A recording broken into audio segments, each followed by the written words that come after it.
Well, I want to welcome everybody tonight to our producer education webinar. I'm excited to start 2022 off with a webinar as we partner with Usmarc. My name is Benita Lettier. I am the Director of Producer Ed for the Nebraska Cattlemen. The Nebraska Cattlemen are working hard on issues that are affecting you. We currently are busy monitoring the Nebraska legislature in Lincoln. And our membership team is busy working with our affiliates as our affiliates are busy with membership and annual banquets. If you want to know what we're doing, make sure you check out our website. We send out our newsletters by email, and we're on several social media platforms. If you are not a Nebraska Cattlemen member, we hope that you will consider investing in our organization. A few things, housekeeping for tonight. If you have any questions, and we hope that you have questions, this is your opportunity to find out more about Mark and also ask questions, what you might want to know what's going on at their operation. The Q&A box down at the bottom of your screen, if you type your question in there, Alexa will be monitoring those. And at the end, she will get these questions asked to Chad. If you have any problems tonight, feel free to text me. My phone number is 402-450-0223. And we will be recording the webinar, and it will be posted on our website. You will all get a follow-up email tomorrow with that link. And you can find all our websites, our Producer Ed and our Cattle Edge webinars on our website. And you can also download the webinars on your favorite podcast provider. Our speaker this evening is Chad Engel. Chad is the livestock manager at Mark. His complete bio can be found on the email invitations that you've been receiving. And I'm going to turn it over to Chad so he can go ahead with his presentation. All right. Thank you, Benita. And first of all, I just want to thank everybody for joining us this evening. And I know there's a lot of constraints on everyone's time. And I'm really thrilled to have the opportunity to work with Nebraska Cattlemen, Alexa, and others on our team to help get this going. My goal tonight is just to share with you guys what we are, how we do things, what we're all about, and kind of launch a series of educational webinars that we hope to share with everyone on some of our programs, some of our management stuff that we do outside of and in conjunction with our research program that we have. And I also hope that throughout those we can learn things from you. And when we have folks come out to the research center, we try to make sure that you guys get a chance to see what we're doing, because one of the first and most important things about us is we are a public institution. We're federal property. And so our program is your program, and we want you to have input on what we do and critique it. And ultimately, we want you to be proud of it and be happy with what you see. So I'm going to try to do this tonight as if we were driving around on a tour bus out at the center and show you guys what we're doing and talk about just general things that we do and how we go about things and kind of our approach. So also, just again, thanks to the Nebraska Cattlemen, the Meat Animal Research Center and Nebraska Cattlemen have worked together for my entire 15 years out at the center, and focus groups and different collaborative research projects, and it's been fantastic. So we appreciate the opportunity. So first thing I'm going to talk about is, what are we? If somebody says Meat Animal Research Center, I think that draws up a lot of different connotations to a lot of different people, depending on what your background is. But sometimes you might think of laboratory work. We do have labs up in our buildings, or you might think of, different kind of maybe type of studies that don't relate to what happens on your farm, your ranch, and your feedlot. But the reality of it is that we actually raise our animals in a way that's very similar to what you have. And what you see there are just some bullet points on that screen. And the first thing that we have to take care of is a large property. We have 34,000 federal acres, and that's a lot of responsibility, a lot of things to take care of. And we try very hard that when we bring people out, and it might be producers, it might be consumers, it might be a 4-H group or FFA students, that they see a place that's well taken care of, that's well groomed, animals that are well cared for, and good facilities. I think that's the expectation, and I think that's what you would see if you come out there or if you've ever been out there. You know, sometimes when people think about research, they think about, maybe a mouse in a cage at a laboratory or something that's bad.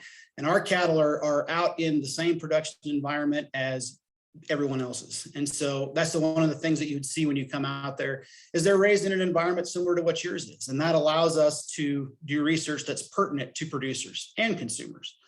The people that are working there are a large group of people that have the same concerns and goals as producers and consumers. They're all want a safe, healthy food supply. They want a sustainable relationship with the livestock and the land. And that's what we're trying to do. And so I hope that you see that with that kind of a background, that the type of things that we can offer in various topics of cattle management will pertain to anybody in the industry, whether you're in Nebraska or outside. One of the things I like to say is we're not the Nebraska Research Center, we're the United States Meat Animal Research Center.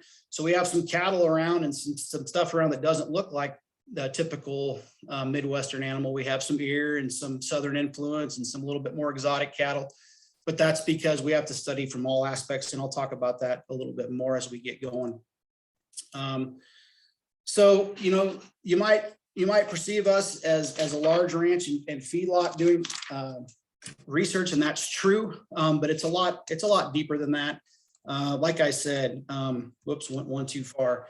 We're out in the dust, the heat, the flies, the drought, the markets impact us, the weather impacts us. And what I'm really trying to convey to everybody is that the challenges we face are the same that you face. And so when you see the data that comes out of here, or you see studies that come out of here, you can know with confidence that it relates to what's happening on your farm and ranch, and the practices that we're doing are part of that. So I want to talk about this very first piece. As we all know, that really the only way to be in this business is if you love it. And I am extremely proud of the crew that we have assembled out at Usmarc. We have some folks out there that have been there for decades, and we always have new folks that are coming in. And we are just really proud of how well we handle the animals, how well we take care of the land, and we work really hard on that. We do a lot of work on animal handling. We do a lot of work on grazing. A lot of us are from the area. You see a lot of people like myself. I have a feed yard at home with my wife and kids and run some cows. So a lot of us are vested in this from many different angles. And like I said, it's a large place. And so there's 30,000 animals across 4 species. And I say 4, we study cattle, but also sheep and swine are part of our federal appropriated research dollars. But we also use horses, which are a species of their own and a tool that we use and a challenge in its own that we take care of. So I think it's worth throwing those in there for this discussion. Like I say, 34,000 acres, big property. We are the largest research center in the world. There's no place bigger, and there's no place with more animals. And I think at this juncture, it'd be a good point for me to also tell you that it's a collaborative organization. So the scientists are federal, but this crew is all University of Nebraska employees. So this is a picture that's kind of dated, but that's a good picture of our cattle crew. We have cow, calf, and feedlot crew there, and there's about 24 of us if we're fully staffed on the cow, calf crew. The feedlot has 7 or 8, and there's no doubt about it that that's a lot more labor than a lot of folks would have at their farm and ranch. Part of the reason for that is because of all the research projects that we do takes so much time, so much more people, and we have to handle the animals so much more that it takes more people to collect all the data. I like to say all the time that if you like baseball, you can kind of relate to us. We're like a baseball team. And if you know baseball, you know that in baseball, they record everything that happens. And the announcers and the coaches will say, well, Billy is batting .330 on days when it's 60 against left-handed pitching if he had a hot dog the night before. We can kind of generate that same type of information. And our guys just get used to this idea that when we're working stuff, if it didn't get written down, it didn't happen. So we record when we go into pastures, what time it was. We record what the water tank looked like. We record if the animals were okay, if we treated anything. If we treat something, then we go into great detail about what that animal got treated with, and then we do observations on that animal for days afterwards. That has 2 components. Part of it's for the research, and then part of it's just for our animal welfare guidelines and standards that we follow and adhere to. So if Randy were watching tonight, and I'm sure if he is, he says it's okay with him if I show this picture, but he always blushes a little bit. But Randy's one of our feed yard cowboys, stockman, and Randy has been at the center. We just handed him his 40-year plaque. And, I like to show this picture, especially when I'm working with folks that maybe are not as familiar with agriculture or haven't been around feed yards. Obviously, I always point out to them that animal is free to move away from Randy if he chooses. That animal can run Randy over if he chooses, but obviously they're both enjoying themselves there. And that's just kind of the culture we try for. Even when we have a lot to get done, we still want to handle our animals in such a way that they look forward to us coming, that they look at us as partners. And I think that's really important. I just love that picture of Randy. So what do we have for livestock? So 8,000 cows, which for one location, that is a lot of animals. That for one ranch location, that'd be in the top 2% statistically in the United States. So it's a lot of animals. And we're located, we're surrounded by cornfields. We're on a formal naval ammunition depot that was converted over to the USDA after World War II. And that is the only reason that there's that many cows in this part of the state. Our feed yard, 6,400 head. So obviously in comparison to some of the feed yards around, not as big as some of the big ones, but still very respectful or reputable of a good feed yard. I've mentioned the 34,000 acres. The 11 pole sheds, that's a term that we call for our management units, or another way to say that would be mini ranches. Every one of those has a building with facilities for calving, for processing. There's also like a station, we call them hot houses for the crew that works there.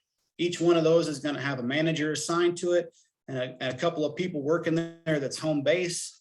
For easy conversation, they're going to have 800 acres and 1,000 cows in that ballpark. And that's just our management units. That's how we divide things up.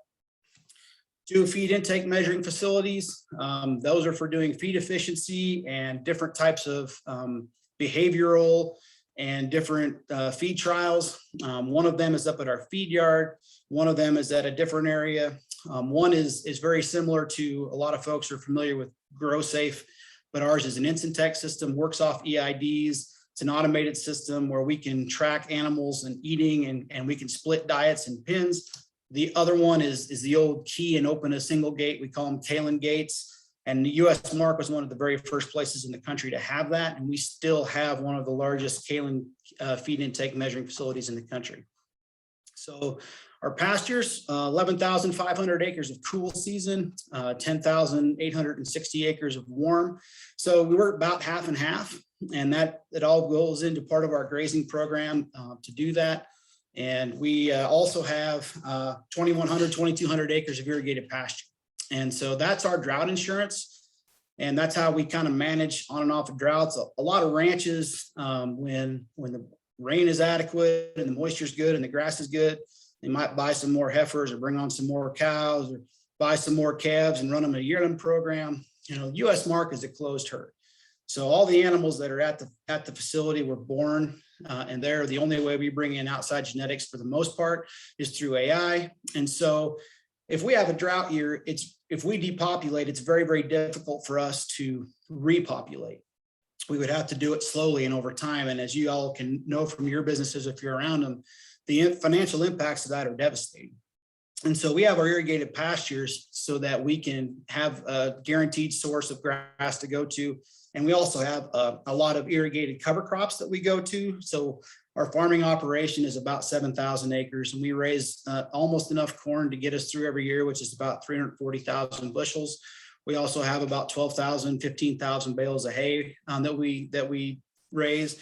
We also purchase hay and corn, but the bottom line is the cattle have to pay for all that. We want the federal appropriated dollars we get to support the research, and we want the livestock to float their own way with all possible. And that's always our goal when we're managing. So like I say, there's a good example of some cows. We run a lot of large herds. This is just a photo I took that shows some of the genetic diversity. Those are some heifers out on a pasture grazing. And it's just to kind of show you an example if we were driving around some of what you would see out at the center. Obviously that's in the summertime, not so much now. So talk a little bit about our cow herds. Basically, we split our herds up into two main groups, the genetic group and the commercial group. And for the genetic groups, there's the GPE herd, which stands for germplasm evaluation.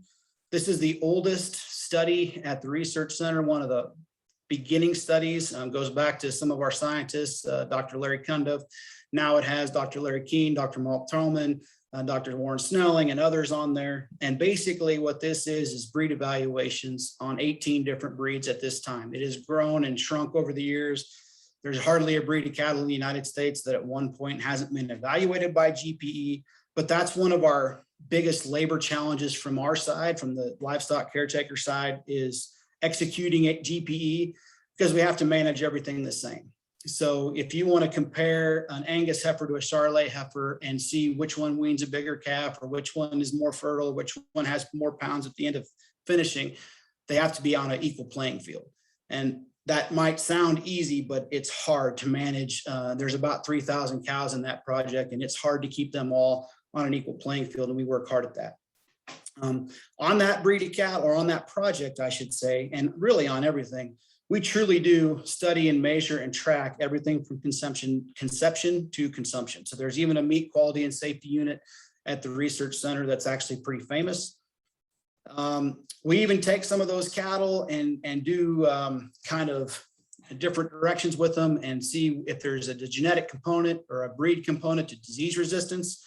You can imagine that how challenging that would be to do, and it goes from the beginning of calving and even in the breeding season all the way to finish. So that takes a lot of coordinated effort between the cow-calf crew, the feedlot crew, and then even our some industry partners at different packing houses that let our scientists go in and take samples even after those animals go to slaughter.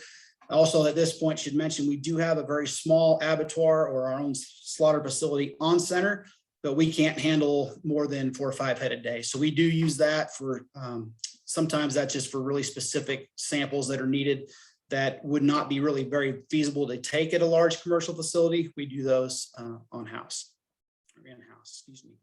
So the other group of cattle, if you get away from the genetic groups, are the commercial herds. And the way I explain this to new employees is these are the calf raisers. So we can do some management things with these because their purpose is to produce calves for the feedlot for other scientists to study. So there would be an example of a commercial herd. They are a little bit more uniform in kind and type.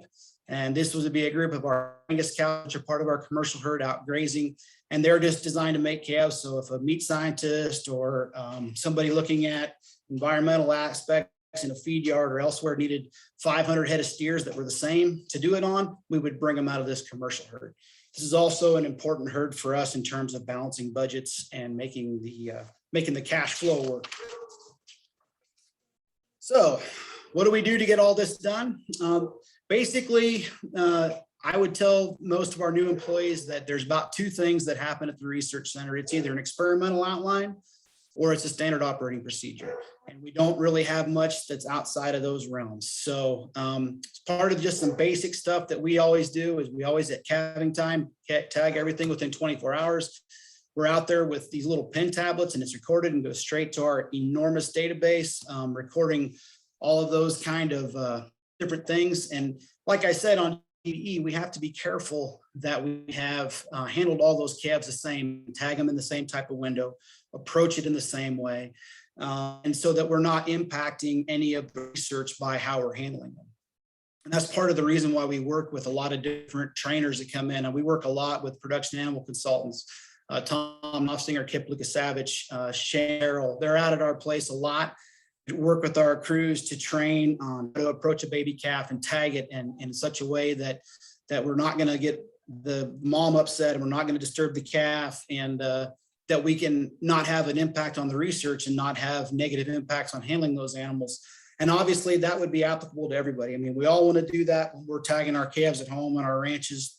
And so the things that we do just continue to tie back to the industry. And like I said, it's either an outline, which is an experimental outline, a protocol, and then we have to communicate. So that's part of my job as the livestock manager, is to try to make sure that our scientists understand what we're doing from operations side, and operations understands what we're doing on the science side and making sure that it's all gelling. So we, with 45 scientists and 100 University of Nebraska land and livestock employees, that takes a lot of work, and we try very hard to be good at it. So like I said, on the federal side, we have 45 scientists, 5 different research units. Just as a general rule, data that we generate from them out of our cattle herd, we weigh, measure, and score our cows at least 3 times a year. That's all added to the database. Most of our feed yards that you guys will visit are tracking off of lot numbers.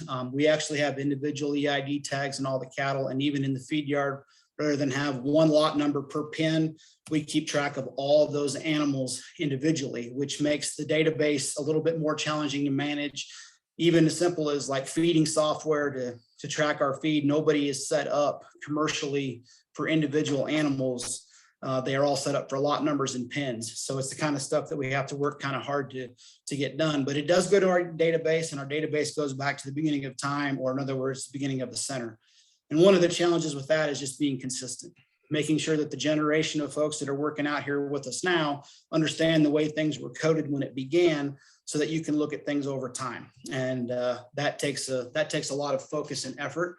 And because of all that, we do try to prioritize time over money. So research is expensive. And so we will take the time to do the things the right way, get the value the right way. We have to be as profitable as possible, but our number one driver is not necessarily being profitable. Now, our job is to find out what works and what doesn't, so that we can tell you, so that you don't have to spend that money in that manner. And that's, I think, a really important thing to point out. So diving in a little bit more to the feedlot, all these scientists and nutritionists love to tweak rations, change rations all the time. Most of our feed yards are running 2, 3, 4 rations. Or if you guys are cattle feeders, you're not running a lot. We'll have 300-400 on our book. We're not running them all at the same time, but it's a lot to keep track of. I mentioned already that the calves are tracked individually, which is a challenge for us. We also have DNA collected on all animals, not just calves at Usmarc. We try to do that as quickly as possible once they're born. And so we have a large group of folks that come out of the labs, come out of the buildings, and work with our crews to collect that data. And when I say DNA, typically that's a blood or a hair sample. Sometimes if you're in swine, it might be a dock's tail or those kind of things, but all that has to be identified accurately and stored at the center. So up at the feedlot, typically, 6,400 head yard that doesn't take in outside cattle. You wouldn't necessarily think that we'd run cattle that often or process that often, but that's probably the focal point for research data collection, at least on the cattle end of it. So they are running cattle every day of the week, or at least 5 days a week. And so again, animal handling, good facilities, well-trained, good, passionate stockmen is what you'll see. Because if we have to weigh an animal every 2 weeks for a scientist, we cannot get too excited and too big of a hurry, or he's not going to come through very good and continue to eat for us. So we have to do it the right way. And I feel like we're exceptionally good at that. Sometimes, like I say, some of those studies will get really intense, and we'll have to weigh an animal 25, 30 times during a trial. By the end of that, when he's getting to be 1,400 pounds and he's come through the chute that many times, it can be a challenge. And so it's just things that we work through and training that we do with our crews to try to make sure that we're set up. So earlier tonight, I mentioned that some of the management stuff on the commercial side we can do, that we kind of do our own little bit of trials on, but it's not necessarily part of the research program. And we try to mimic some of the things that we hear from stakeholders. And so one of the things that I wanted to talk about or just mention is we've done this on our commercial heifers. And I'm not going to read the slides off to you, but basically we're just trying to, instead of us selecting who the keepers are, we're letting the bulls do it. And we have found that we get a tighter calving window, heavier calves. We're getting preg rates in the 70s. And then the other thing is that those open heifers are just like a stock or yearling program. And because we own the feed yard there at work at the research center, they can do very well for us in there. Just point out the first year that we did that the 50 pounds higher than the second calf heifers or second calvers was what the heifers did. So it does have some immediate impacts.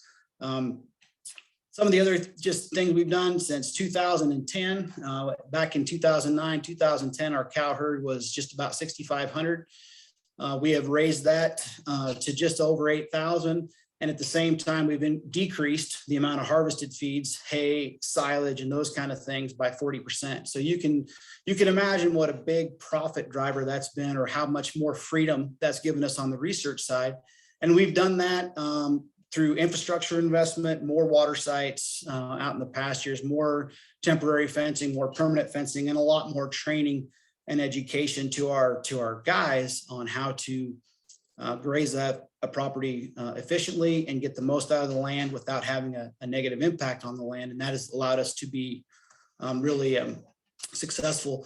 We've also launched a career ladder out for our cattle operations. So now we ask a lot of those folks. And so we've set up metrics for them to say, well, if you can be a successful AI or be a really good grazer, those kind of things, that we can reward those folks with more responsibility and higher compensation.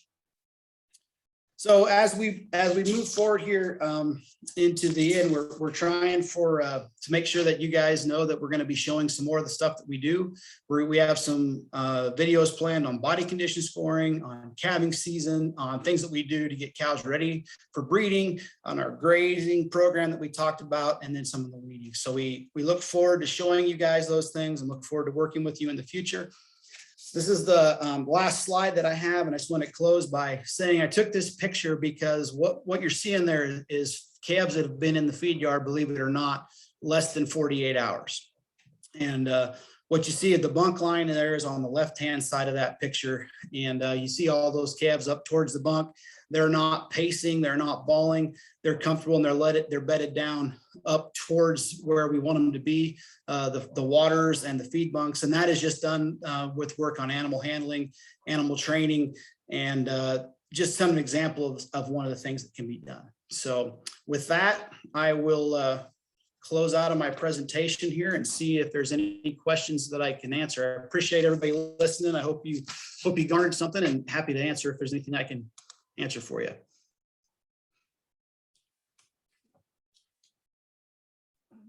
Just a quick reminder, if you do have a question, type it in the Q&A box and we will get that question asked to chat. The Q&A box is down at the bottom of your screen. Thank you, Chad, for that presentation. That was really good. We do have a couple of questions from folks. The first one here is, can you maybe elaborate on calving? And with 8,000 head, they're interested in how you manage calving 24 hours a day. You bet, Alexa, thanks. So we try to start by calving with our heifers a little bit ahead of the cows. And our calving season really doesn't start till about the 1st of March. And so we try to avoid some of that super cold weather. Not that March is always awesome, but sometimes it's a little better than January, February. And we do provide 24-hour coverage for our heifers for at least the first 3 weeks.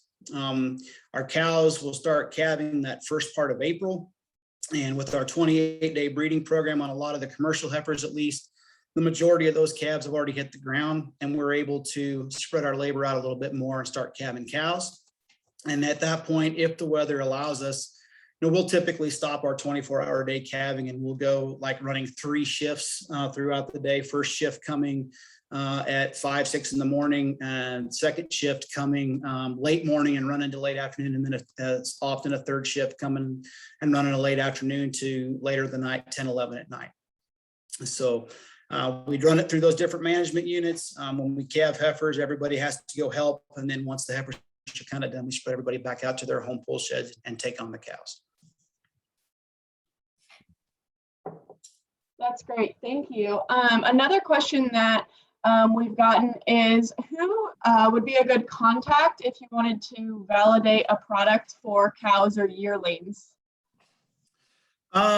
So it would depend on what that product was. I would just encourage folks to contact our office, our livestock office. My phone number there at the office is 402-762-4124. And we'd be happy to share with you what we've seen if we've used that product. We could share scientists if they have. Typically, if we were going to test a product, it would be through a research outline. And so if we had something like that done, we would definitely get somebody in touch with the scientists that organized that.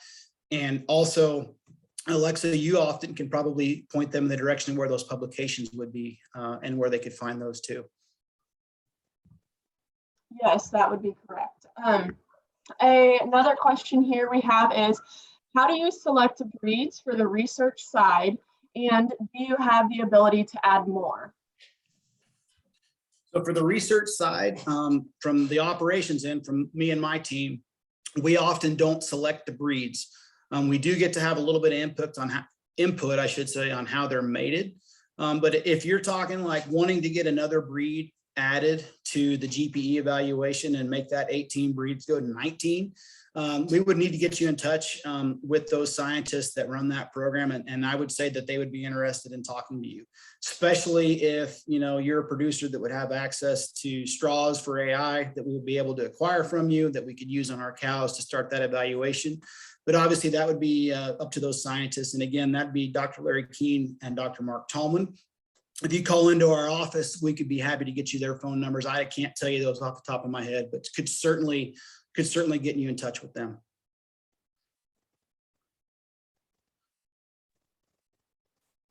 Perfect. And then we have one final question here regarding snow events. How do you manage large snow events, calving all of those heifers and things like that, you know, in March, or, you know, if we get a late rain event in April? You bet. So the same way we manage them, very, very similar to way to what most ranchers would. We try to put them up close to our calving facilities, try to provide wind breaks and protection. If it's a really bad storm, we always have an all hands on deck rule. So we ask for everybody to come in, and, you know, we have folks, I live 35 miles from the center. We have folks that live that far and further and closer. We might set up houses in Clay Center. We work with our heavy equipment crew that they'll get us into the center. And we have had some snows where people have stayed 2, 3, 4 days to work through it. So we hope those things don't happen. The other thing that we try to do, if we know a storm's coming, and we probably pull the trigger on this next thing quicker and more often than we'd have to, just out of precautions, but we will often double hay and double feed everything the day before. So a lot of our younger cows, first calf heifers and second calf heifers, we're actually hauling a total mixed ration out of the feed yard out to them. So we'll deliver 2 days worth of feed to those girls ahead of time. Part of that is because sometimes it's difficult to get feed trucks in there if it's snowing and storming. Another part of that is a lot of times in the middle of that, there's not, those cattle don't eat. So they eat ahead of the storm, then they ride the storm out. So we'll double feed to make sure that everything's full of feed. We'll get them close to the wind breaks. We'll double hay and then just see what happens. So we pray those things don't happen. We hope they don't happen, but we all know in this business they do. And that's the way we respond to it. And it's been pretty effective for us. We haven't had, knock on wood, a really serious event that cost us a lot of losses. We're always concerned about that. Great. And we had another question pop into the chat. Do we implement night feeding? And could you talk about that briefly? Yeah, great question. And I should have brought that up. We do.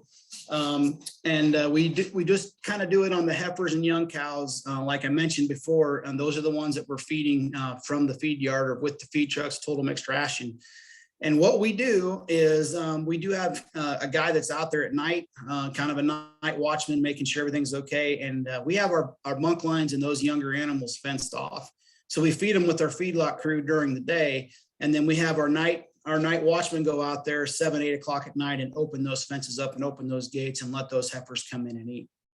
And what we have found is it does not eliminate overnight calves, but it does shift, if you will, the bulk of when your cows and heifers are having those calves. Used to be, before we did that, it seemed like from about 4 o'clock in the morning to about mid-morning was the real push. When the majority of those calves were born. And so, you know, it kind of sometimes overwhelmed us a little bit because we were trying to tag and pair and get animals taken care of that calve the morning before, right in the middle of when we were having a lot of other calves. Plus, we would seem to have a lot more calves overnight. with this night feeding or feeding 7, 8 o'clock at night, what seems to happen is we're pushing the majority of those calves to afternoon. So 3, 4, 5, 6 o'clock in the afternoon. We adjust our labor to that a little bit. But unless you have a storm or an event like that, it does significantly decrease the amount of heifers and having calves overnight. So I would recommend doing that if you're able.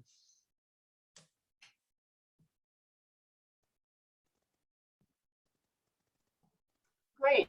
Thank you for answering those. At this time, I don't have any more questions in the chat, but please feel free to drop a question in the question and answer chat if you have one. Otherwise, I think we are about to conclude. So I really appreciate as well Nebraska Cattlemen taking the time to collaborate and work with Usmarc on this upcoming video series. And we're excited to be able to produce this and get this out to everybody as an educational series for you guys. And I appreciate Chad as well taking some time to present this information. So with that, I'll let Benita or Chad take it over. Thank you, everyone. Well, I do want to thank everybody for coming tonight. And Chad, thank you. It was great. Just like you said, I felt like we were in the pickup driving around the facility.